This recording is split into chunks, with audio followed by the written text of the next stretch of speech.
Ethical Perspectives on the News is produced by the Interreligious Council of Linn County, which is solely responsible for its content. The views and opinions expressed on this program do not necessarily reflect those of the staff and management of KCRG TV9. Welcome to Ethical Perspectives on the News. I'm your host, Karl Cassell, and we are fortunate to be able to have frank commentary on the topic of income inequality and its effects on our community and, most importantly, our nation. Income inequality refers to the unequal distribution of income among different groups of people. It is often measured by comparing the income of the top earners in a society to that of the lowest earners.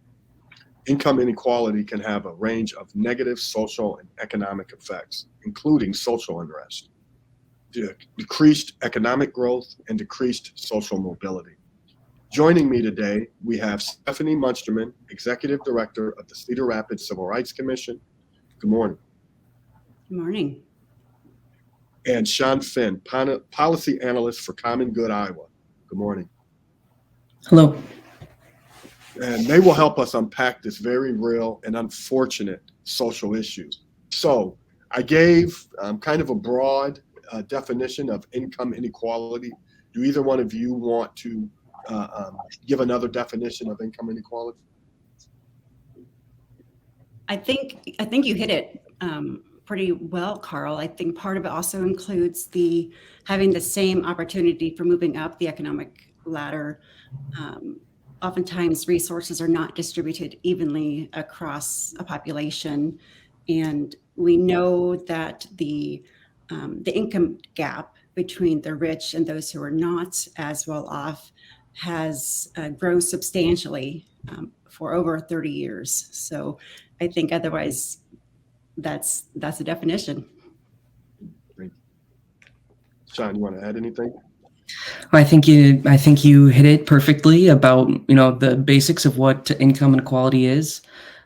Just recently, we were talking at Common Good Iowa in recognition of a day to talk about the wage gap and talking about populations who are getting different levels of wages based on the same work as other people of different backgrounds, whether that's gender or racial identity. And that's connected as well. We know that there's a lot of income inequality that is due to historic policy reasons, in our country. Yeah. Absolutely. Well, then what ways do we think income inequality affects our community and society as a whole?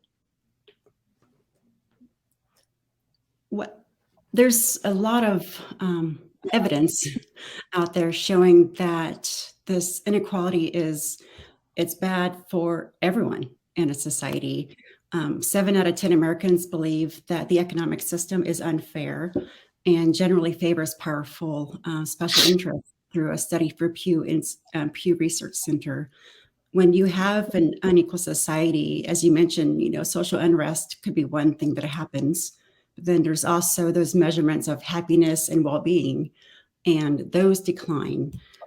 You see also with, the power, there's a whole lot of power when it comes with income and income inequality, and then those power differentials can undermine the abilities for an organization or for a community to have economic growth, and also undermines just the fairness of the institutions.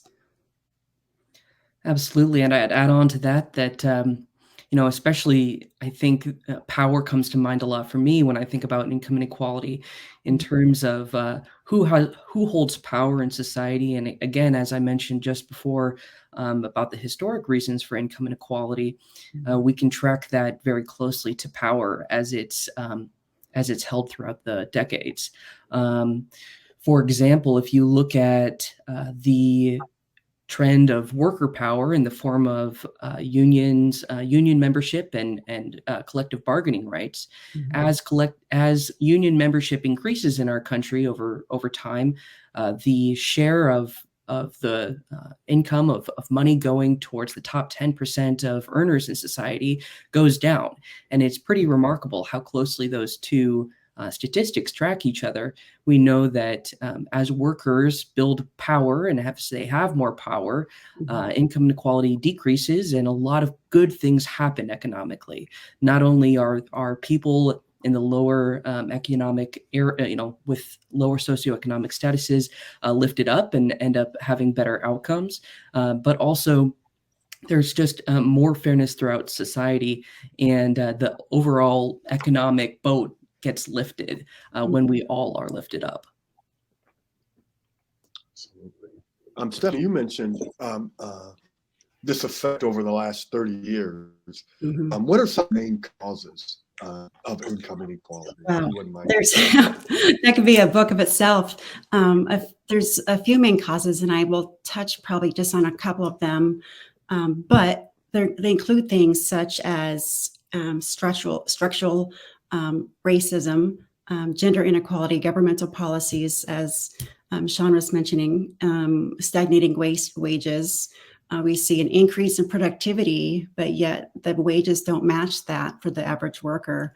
Outsourcing, globalization, changes of technology, the waning power of labor unions, as Sean mentioned. But I think the ones I'll touch on briefly are probably more related to my work as in civil rights, is the structural racism that severely and negatively impacts Americans and their families. Systemically, our country's had a legacy of denying people of color, Black people, access to resources. And this has been passed down generation to generation. So we see racial discrimination in so many forms. April is for Housing Month, and we do know that in Cedar Rapids area, the home ownership rate as a whole is right around 73%. Then you start looking at the different races. Black home ownership rates in Cedar Rapids is at 25%. Then you look at white home ownership rates, and that's at 76. And so we see those disparities, and that's just based upon all those years of a systemic, from redlining to blocking to not giving access to loans, GI Bill. So just all those years. We also see that in looking at the Federal Reserve data, despite calls to improve inequality, the racial gap continues to be as wide today as it was decades ago. For example, in 2019, the median wage of a white family was about 5 times that higher of a Latin family and 8 times higher than a Black family. And you mentioned this too, Sean, just the differences in wages and the gender inequalities. We see a continued wage gap. American women in 2022, for every dollar earned by a man, we earned about 82 cents. And then you impact intersectionality of being a woman plus being a woman of color. So Black women earned only 70%, and Latin women earned about 65%. And then you add in, just access to education, and white or women have a higher student loan debt, for example, and that's even harder on Black women who have an even higher amounts of debts. So it's just all these things together. Then you add in those stagnating wages. We've seen productivity increase by like almost 62% since 1979, but the hourly pay for an average worker has only increased like right around 18%. But yet we see that in 2021, the average CEO, they made right around like 18.3 million, and the average American worker was right around 58,000. And so there's a lot of disparities between that. Then you add in, the tax system where it has preferential treatment for income from investments. We're taxed on our wealth or on our salaries, but a lot of folks in the higher echelon of income, most of their income comes from investments, and that's taxed at a lower rate than what our salaries are. So you add all those things together, again, there's so many of them, but I'll just stick with the racial disparities and the gender inequalities, and just how those impact over time, and it just aggregates. It just continues to, we just see a continuation. It's not like it's coming together. We're seeing, they call it the hollowing out of the middle class. And we just see people getting more polarized with their incomes. And that's, obviously bad for the families and the individuals. But holistically, it's quite bad for our society and our communities. Absolutely. And I'm glad you talked about some of those breakdowns by, women of color, Black women and Latina women as well. As we look back in time at income inequality, we can see all of these generational causes for where we are today and why it hasn't gotten any better, like you were just talking about. If you look at the policy of redlining, for example, if families of color weren't able to purchase homes, home ownership is the most powerful wealth accumulation method throughout the United States. And so home ownership is one way that families pass on their wealth to future generations. And if, and when redlining caused a lot of families of color to not be able to purchase homes, and that's a practice that still goes on today in less explicit ways, but it stops families from being able to build up that generational wealth and kind of catch up in a way. So the generational, accumulative effect is really strong when it comes to income inequality. And when you look at our tax policy, at our tax system, or just the political or policy climate of the state of Iowa and of the United States, we see that the policy approach, the government's approach, isn't bringing that gap any smaller. It's not closing that gap. If you look at Iowa's tax system in particular, the lowest 20% of families by family income pay 12.4% of their income in taxes each year, whereas the top 1% of Iowa families pay about 7.7% of their income in taxes. So that's what is known as a regressive tax system, meaning that people who are more well off are paying smaller portions of their income in taxes than the less well off people. Mm-hmm. And so a tax system that is rewarding people for already being wealthier is bound to not make the system any fairer, not going to close that gap. So we see it as simply as just in Iowa's tax system, that it's not a policy priority of the current legislature or legislatures for decades to really close that gap.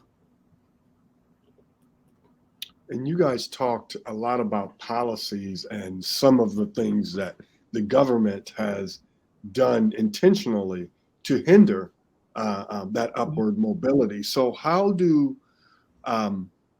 what are some of the ways education and skills training play in addressing income inequality, and what are some of the best practices and strategies for promoting greater equality in the workplace?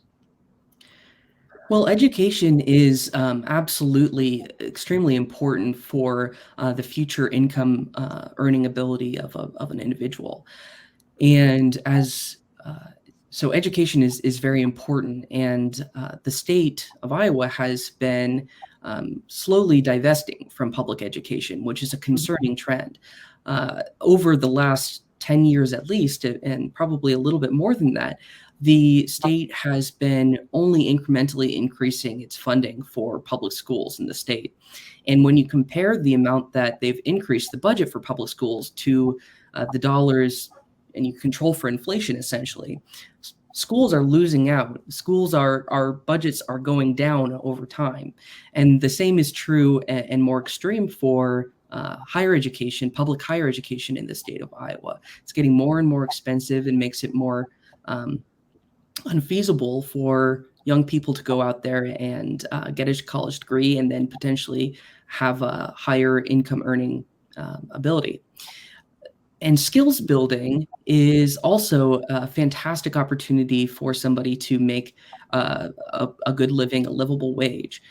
That is also something that we at Common Good Iowa believe is a great pathway for a young person, and especially if somebody can get involved early on in the trades and use something like a registered apprenticeship, using their a partnership with a union.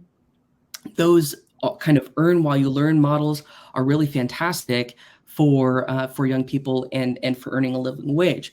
However, one issue that we see in this area of skilled trades is that the ability for workers to bargain for good wages, good benefits has been decreasing. And a lot of the non-union jobs in these sectors can have a lot of instances of wage theft, for example, where people aren't getting paid minimum wage, or they're being misclassified as independent contractors. And so there's a bit of a dichotomy going on right now in the skilled trades workforce and pipeline in terms of apprenticeships in the state of Iowa. As we look at, some of them could lead to really great outcomes for people earning livable wages, and others could get led down the path of being exploited. So I think it's very important that we focus policy on increasing education, access to education, and access to skilled trades, building those skills. I agree with you completely, Sean, what you're saying. Based upon the disparities that we see, for example, in student loans and their impact, and then the disparities in access to quality schools, increasing that investment rather than divesting in education, and then implementing assistance for post-secondary education, be it trades, be it college, whatever is the best for you. But there's also, we do see some, not in the skilled as much, but there is the concerns around job automation and outsourcing. And then we also see in relation to, you had mentioned legislation, we've seen over the past couple of years a few pretty just frankly concerning bills that have been signed into law that really limit what is able to be taught in public schools. We saw last year House File 802, where they limited K through college. There's specified concepts around diversity, equity, and inclusion, doing some really hard limits on what people can discuss in classes. And then that has the chilling effect of teachers wanting to talk about these really important things, like these disparities in income inequalities that need to be talked about. And then now this year, this is not just in Iowa, this is nationwide. This year alone, there's 33 plus anti-LGBT bills that were put into place. We've had 2 signed. One was the bathroom bill, and then there's other ones around potentially, banning books or forcibly outing a student based upon their gender identity, or having to get parents or caregiver permission to use the pronouns. And so those pieces right there, if you don't want to just look at like the morality of, treating people as humans, we can look at these kind of legislative pieces as a direct impact to our ability to grow our economic. We lose our competitive advantage, frankly, because we're trying to recruit and hire people, but people are going to keep leaving when we see less protections. And so it is a business imperative for there to be not only these reducing the discriminatory bills, but also the more imperative to address income inequality. Yes, absolutely. It is a moral imperative, in my opinion, when a person can't feed themselves or house a family, or if they can't have clean water or have a job, have access to healthcare, have access to broadband, have access to education, that is truly a tear in our social fabric. And when government and corporate practices systemically deprive people of resources they need, poverty becomes more entrenched and the inequality grows. And so challenging those structural inequities to improve access allows all of us to live with dignity. So I think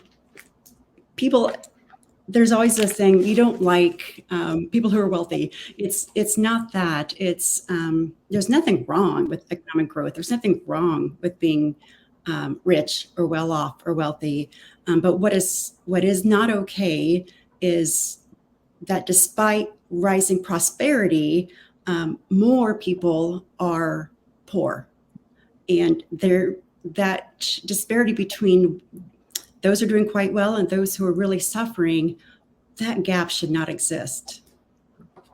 Absolutely, and I'll add to that. I'm glad that you brought up that it's not really about any one individual. It's not about one individual who is very successful in business or whatever it is and accumulates wealth or strikes it big in the lottery or whatever it is.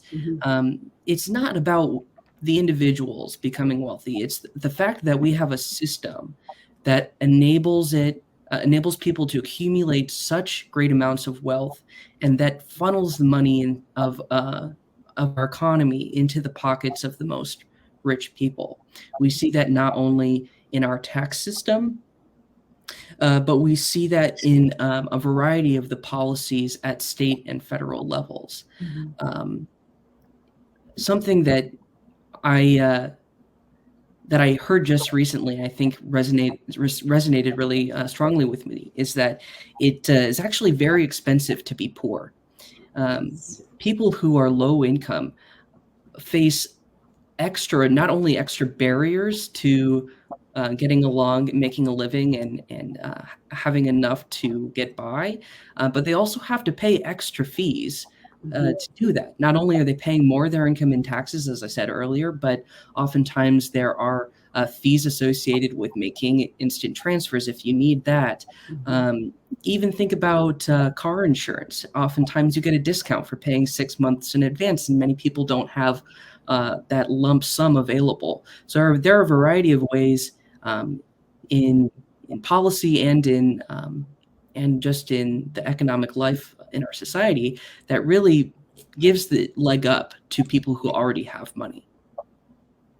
I'm so glad you said that, because I came across that very same concept that the poor is basically made to pay for their poverty. You mentioned the different fees. When you look at, and then the credit system, gosh, this could be a show all of its own, but our credit system, like the FICO scores, all of that is based on probably some pretty structural inequities for race, for gender. And so our very structure for lending is inequitable. Then you add in machine learning and artificial intelligence algorithms who do have some, there is found to be some disparities in how those are functioning, the saying garbage in, garbage out. And so that is an aggregate way of impacting more people.